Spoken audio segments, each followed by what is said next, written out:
Good morning class 7th। Maths में हम अपना 6th चैप्टर कर रहे हैं एलजेब्रिक एक्सप्रेशन।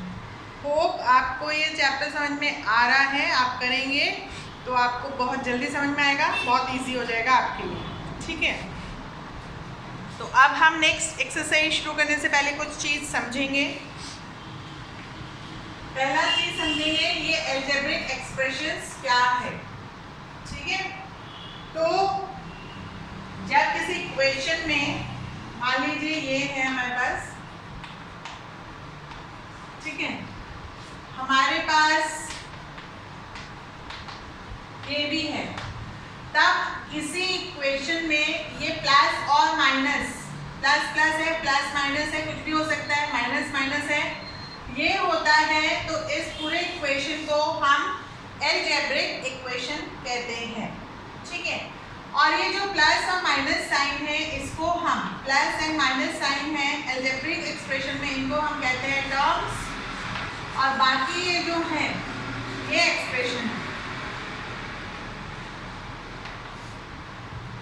क्लियर? जैसे 3, 4x ये सब एक्सप्रेशन है, और ये प्लस और माइनस ये हो गया टर्म्स। तो अकॉर्डिंग टू टर्म्स, ये जो हमारा एलजेब्रिक एक्सप्रेशन है ये मोनोमियल,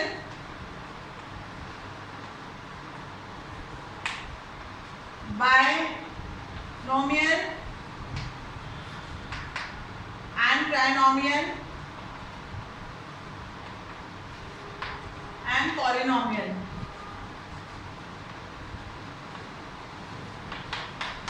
ये होता है। ठीक है, मोनो मतलब होता है सिंगल, जैसे 3 + 2x, यहाँ पर जो टर्म है वो 1 है, एक ही प्लस है, तो ये हो गया मोनोमियल एलजेब्रिक एक्सप्रेशन। फिर 3 + 2x + 3y, हमारे पास ये 2 टर्म्स हैं, +2 है, तो ये हो गया बायनोमियल। बायनोमियल मतलब 2, ठीक है। ट्राई मतलब 3, जैसे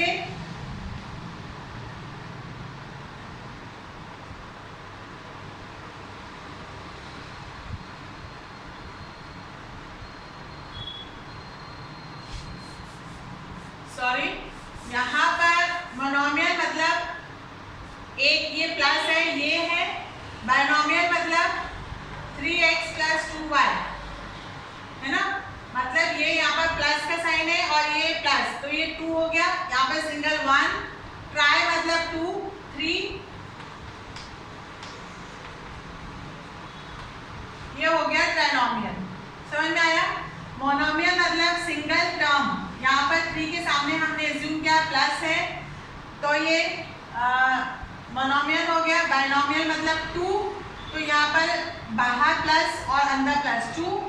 ट्राइनोमियल मतलब 3, बाहर प्लस 1 और 2, 3 टर्म्स हो गए, तो ये हो गए ट्राइनोमियल। और पॉलिनोमियल मतलब बहुत सारे इसमें जो टर्म्स हो, मोर देन 3, तो वो हो गया पॉलिनोमियल्स। ठीक है, इस तरीके से आपको समझना है क्योंकि एक्सरसाइज इसी पे बेस्ड होती है। उसके बाद है factors, when 2 or more numbers and literals are multiplied, then each one of them is called factor of the product। अब यहाँ पर देखिए, इसमें एक और चीज समझनी है, फैक्टर्स एंड लिटरल्स। ठीक है, फैक्टर्स में क्या हो जाएगा, जो न्यूमेरिकल नंबर है, जैसे ये 4ab है, ठीक है, तो ये 4 जो है खाली ये फैक्टर है, और ab जो है वो लिटरल्स है। ठीक है, तो इस तरीके से आपको ये याद रखना है ये चीजें। फिर है coefficient.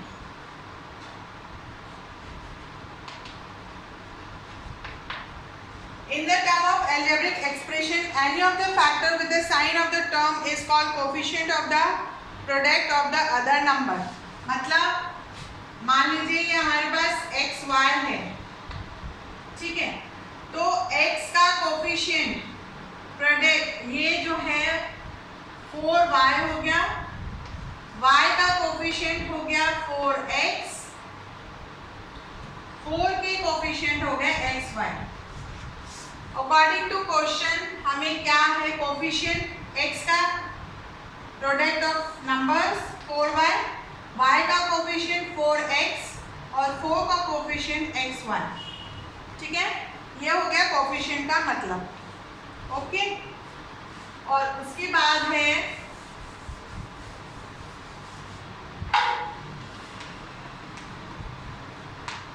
like terms and unlike terms.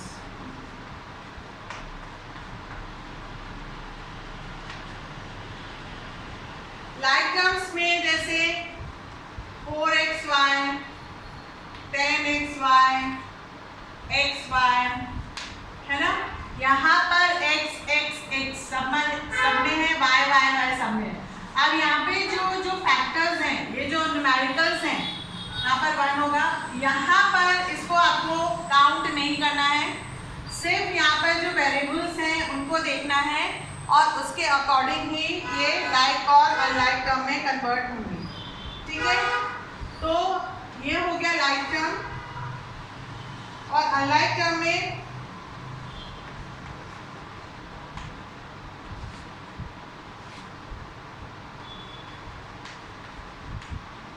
यहाँ पर a स्क्वायर दोनों में है पर b स्क्वायर इसमें नहीं है, तो ये हो गए अनलाइक टर्म. समझ में आया? जब ये इसमें वेरिएबल सेम होते हैं तो वो लाइक टर्म्स, और जब ये वेरिएबल्स सेम नहीं होते हैं तो वो अनलाइक टर्म. ठीक है, इस तरीके से आपको ये करना है, समझना है इसको. अब यहाँ पर हम एक्सरसाइज 6.2 का A पार्ट करेंगे. The coefficient of x in, x का coefficient in minus xy square. x का कोफिशिएंट x बाहर निकल गया तो क्या बचा, माइनस 8y स्क्वायर. ये x का कोफिशिएंट हो गया. ठीक है, द न्यूमेरिकल कोफिशिएंट ऑफ ये first second, numerical coefficient of 13x square y. Numerical मतलब ये 13, ये हो गया 13 आंसर.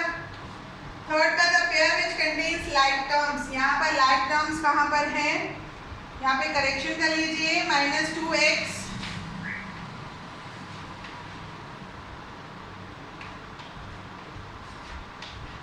ये लाइक टर्म्स है. यहाँ पर मिसप्रिंट है कुछ, बाकी में लाइक टर्म्स नहीं है तो वो अनलाइक टर्म्स हो गए. ठीक है, उसके बाद यहाँ पर जो फर्स्ट है 3 का, फर्स्ट वाला आंसर आएगा माइनस 2qx, माइनस 2qx. यहाँ पर मिसप्रिंट है, इसको आप सही कर लीजिएगा पुरानी ओल्ड बुक में जो है. उसके बाद फोर्थ वाला है a का fourth, which pair one is pair of monomial binomial. तो ये और x प्लस 8, ये हो गया मोनोमियल और ये हो गया binomial.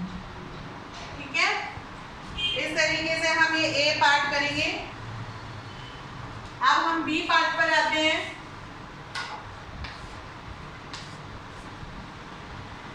Identify the monomial, binomial, trinomial from the coefficient.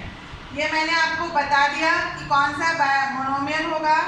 जैसे इसमें फिफ्थ वाला है 4x3, मोनोमियल हो गया. x square plus y square, ये हो गया बाइनोमियल. और ट्राइनोमियल हो गया ax square plus b plus c. ये ट्राई, ये बाय, ये मोनो. ठीक है, तो जब आप वीडियो में देख रहे हैं समझ में आ जाएगा तो आप बाकी एक्सरसाइज खुद कर लेंगे. Right the coefficient of x. 4ax में x का कोफिशिएंट 4a, ऐसे ही -10 XYZ में x बाहर निकालेंगे तो हमारे पास -10 YZ बचेगा। ये माइनस साइन भी लगाना है साथ में, ठीक है। इस तरीके से आपको कोफिशिएंट वाला करना है। उसके बाद बी का थर्ड वाला है, right the numerical coefficient of each of the following algebraic expression. Numerical में x3 -7x² y plus 5x y² -2। Numerical में ये सब आ जाएंगे 7 5 मतलब -7 5 इसको कॉमा कर करके लिखेंगे और -2। ये हो गए न्यूमेरिकल कोफिशिएंट। फिर है फोर्थ वाला, right the coefficient of y इन 5 5। ये हो गया -5, माइनस का साइन लगाना है, ठीक है। x3 + 1 है तो ये हो गया 1। 6 में इसका 6 पार्ट है,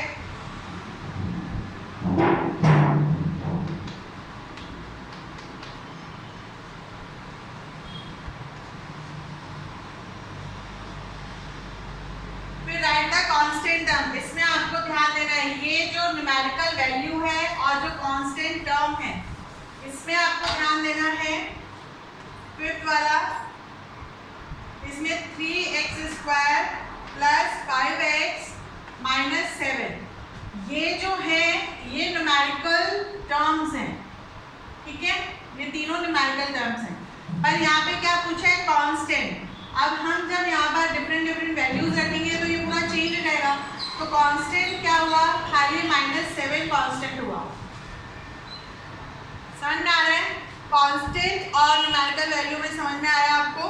न्यूमेरिकल वैल्यूज तो ये हैं, और अगर कांस्टेंट पूछना है क्योंकि हमें यहाँ पर वैल्यूज डालनी है वेरिएबल्स में, वो कुछ भी हो सकती है, तो ये चेंज हो जाएगा पूरा। मान लीजिए ये अगर हम इसमें 2x = 2 है तो अगर हम ये डालते हैं 2 2 जा 4 12 प्लस ये जो 5 में अगर 5 2 जा 10 तो ये चेंज हो गए पूरे, पर ये -7 एज इट इज रहेगा, तो ये कांस्टेंट हो गया, ठीक है। फिर 6 है, right all the terms of each of the following algebraic expression. Terms लिखने हैं हमें यहाँ पर। 6 वाले में टर्म्स लिखने हैं तो a कॉमा लिख के टर्म्स लिखेंगे, प्लस माइनस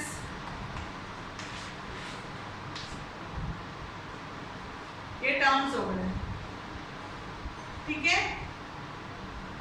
फिर identify the likes and unlike terms, सिर्फ लाइक टर्म्स करना है 7th में।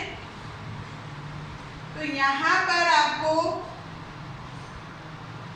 जैसे एक 5xy 4x² y 3xy 2x² y और 10xy, यहाँ पर जो है आपको लाइक टर्म्स को ग्रुपिंग करनी है। तो लाइक टर्म्स मतलब जहाँ पे वेरिएबल सेम है, तो आप क्या देख रहे हैं यहाँ पे xy, यहाँ पे भी xy है, यहाँ पे भी xy है, तो 5xy 3xy 10xy ये हमारे लाइक टर्म हो गए। बाकी हमें अकॉर्डिंग टू क्वेश्चन नहीं करना है, ये लाइक टर्म्स हो गए, बाकी हमें और कुछ नहीं करना है। लाइक टर्म्स ढूंढ के उसको ग्रुपिंग कर देना है, ठीक है। उसके बाद है identify the like terms in the following algebraic expression. तो सेम वही है, अलजेब्रिक एक्सप्रेशन में लाइक टर्म्स हमें ढूंढ के लिखना है। 8 वाले में x² + xy - 5x² - 7xy + xy -9 + x।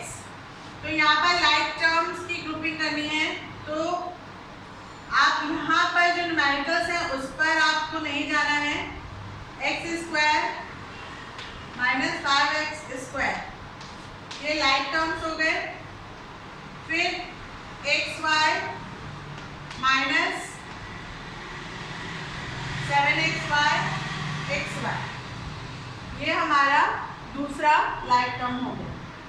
ठीक है, न्यूमेरिकल जो कांस्टेंट वैल्यू उसको कुछ नहीं करना है आपको, सिर्फ लाइक टर्म्स सिर्फ जो वेरिएबल्स हैं उसके साथ आएगा। तो इस तरीके से आपको लाइक टर्म्स की ग्रुपिंग करके लिखना है।